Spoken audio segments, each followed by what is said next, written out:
So building bat speed, but promoting it throughout the kinetic chain. So not necessarily trying to swing harder, but just trying to make, if I swing at 75%, trying to make that percentage a little bit more controlled, as well as swing it a little bit faster, but in the right ways. Mm-hmm.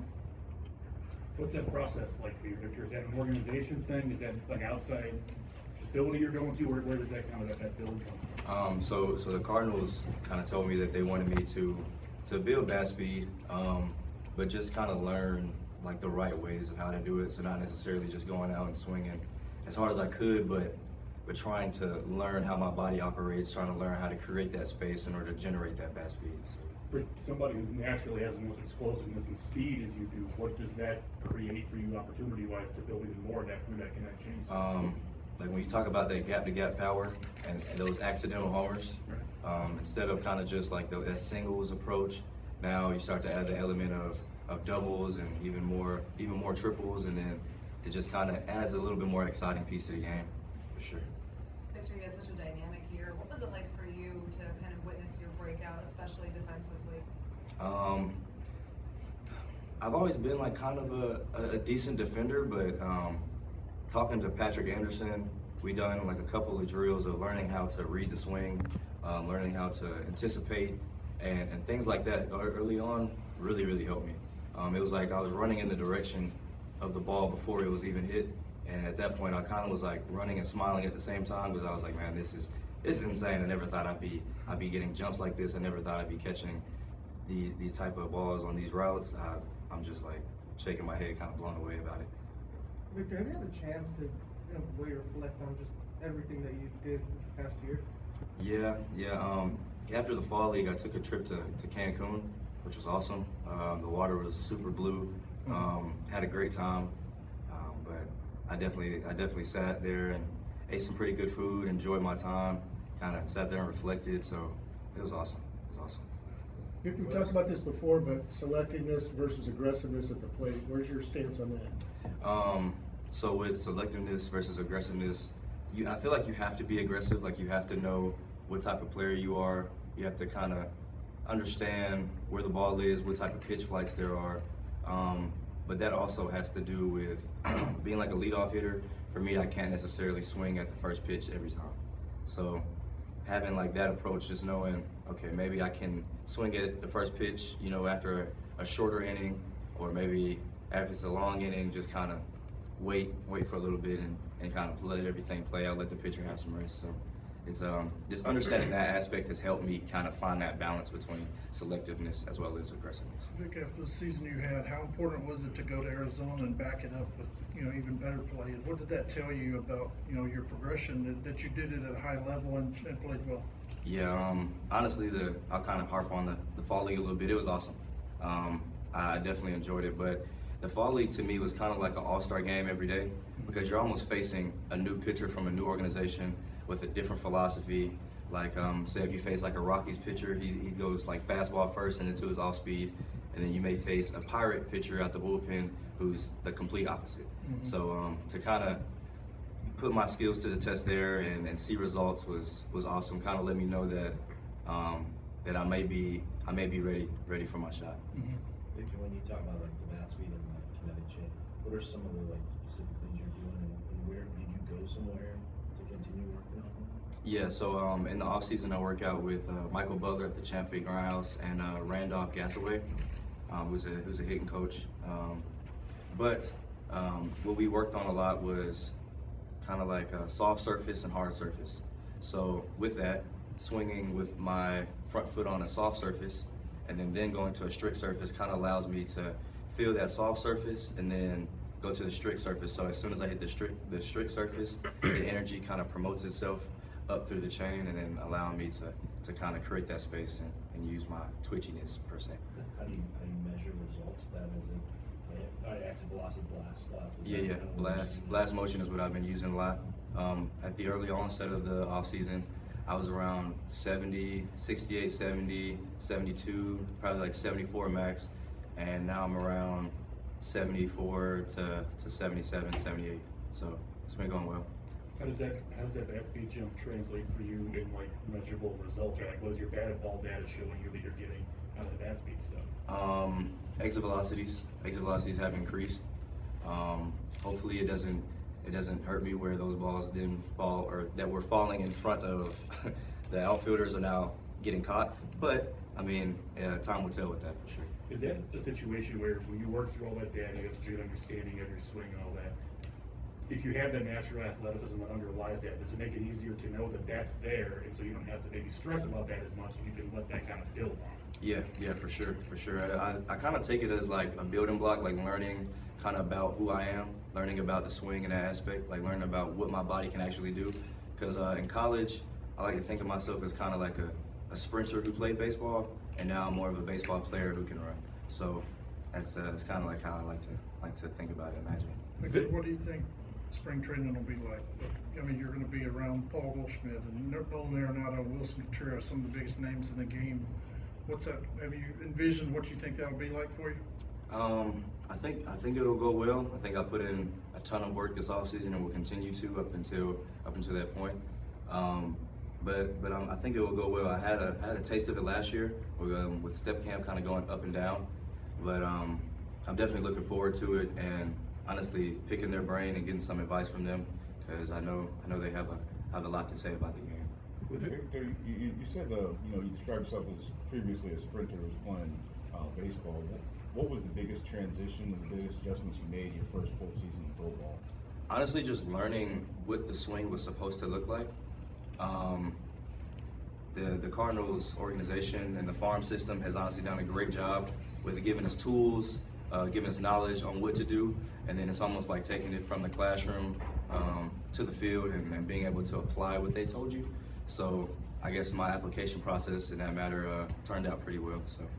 How much did your swing change this year? I mean, like you're talking about bat speed and things you're trying to work on going into next season, but just over the first year, how much has it changed? It's changed a great amount, honestly. I know I was like before kind of like at like a tilted position because I wanted to feel more connected, but then getting into like a more comfortable spot that was more repeatable kind of allowed me to just be being more repeatable, honestly. Felt comfortable. I knew what it would take for me to be on time. I knew when I had to start. I knew where my hands had to be. So kind of like knowing those things allows you to be more prepared, and then you don't have to necessarily think about mechanics or think about how you're getting to certain spots. So. Was that something that you came to like in the middle of the season, over the course of the season? Was it something that came kind of early, like feeling that you were comfortable and that you were on time and you're where you needed to be? It was definitely like over the course of the season, just like kind of learning how to kind of implement these things in game.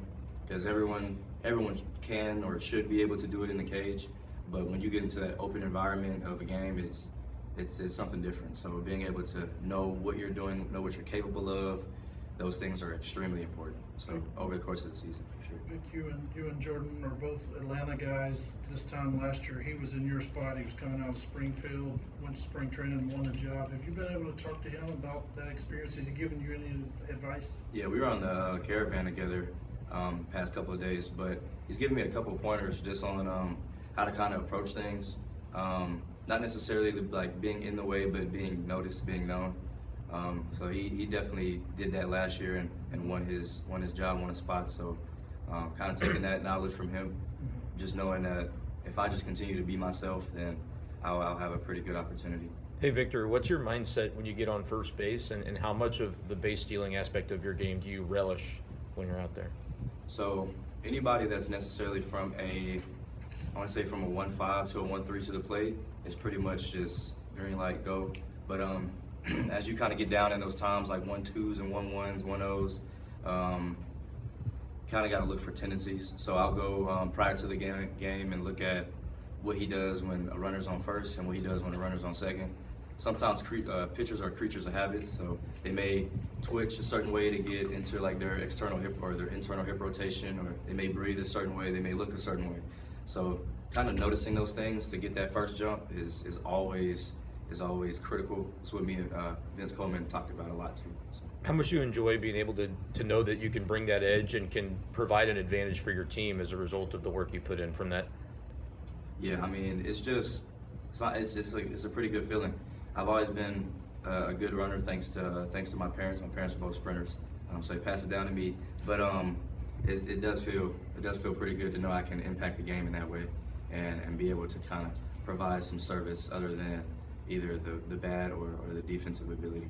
So you mentioned your folks. I was going to ask you, listening to you talk about pitch timing to the plate and kinetic change, what you're building your body, do you think their background made you more comfortable with whether it's the window or just that kind of dissection? Because when you're sprinting, right, like the gaps were so small between competitors. And so the way when you talk about it, that sounds like somebody who's been around that for a long time and has that comfort with those small differences and stuff. Yeah, most definitely. I had a story. So my dad, he would take me to the field when I was younger, and he was a sprinter, a wide receiver. So he kind of has like a football mind. On the hitting side, kind of shaky there. He just tells me to see it and hit it. So I kind of just smile at him and say, "I got you, Dad." Or he'll tell me to put a late swing on the ball. Still have yet to figure out what that means. But about like I want to say like 5.5 feet like high, and told me to stay under that middle rod for like 15 or so yards. And if I came up, I was gonna run into the rod. And he said he wasn't gonna move it. So I think the first time I ran, I like popped straight up. And then he didn't move the rod, and then I think it like hit me in the chest or something. He's like, "See, I told you, make sure you stay low." And then like the next couple of times, that's when I learned that running was almost like a plane taking off, and you had to kind of gradually increase and not just as soon as you hear the gun go off, you go straight up. So he's definitely taught me a lot of lessons. And then of course, going to West Virginia, majoring in kinesiology, I learned a ton about like sprinting form, how to run, proper ways to move the body. So. Did your mom give him a hard time for cracking you with the rod? Yeah, she gave him a hard time. She was actually very, very hard on me with education. So being that I completed my degree in December, she's the happiest mom alive. So. After when it comes to the base running aspect of your game, after stealing 94 bases, plus the quality of what you did there, like what is the offseason work look like in that aspect for you and training to kind of build off of that? Still kind of trying to go about like the cues of running. So a lot of it is like reactionary work. It could be auditory cues. It could be visual cues. Also running hill sprints. There's this treadmill called like the Woodway, and you can put it in free flow mode, and pretty much it allows you to only run as fast as you want to run. So with that, you learn the principle of like grabbing the ground as you run, which is it's insane when you get off that treadmill and then go to like a flat surface. But kind of just like working on those things, refining them has been the focus there, because 94 bases in a season is good, but being able to do at the big league level is definitely the end goal. What led you to use that type of treadmill and kind of experiment with that? Say that one more time. Oh, what led you to kind of use that treadmill? His name is Michael Butler, the Champion Grindhouse. That's who I work out with. So he's definitely put me on game with a lot of those kind of things. So the group that we work out with in the off season is definitely a good bunch. I think you said right after the draft when you were at West Virginia, maybe you tried to hit home runs a little too much. Yeah. How do you avoid that with all the the swing changes and the more bat speed? With the swing changes, it basically just put me in a better position to be in a flatter path, which is important for hitting line drives. And then accidentally, I can sometimes run into it. Mm-hmm. But at West Virginia, I hit a couple homers in BP, and it was time to go play the game. So my whole my whole thought process was, I'm batting in the 3-hole. I should hit some doubles and some homers.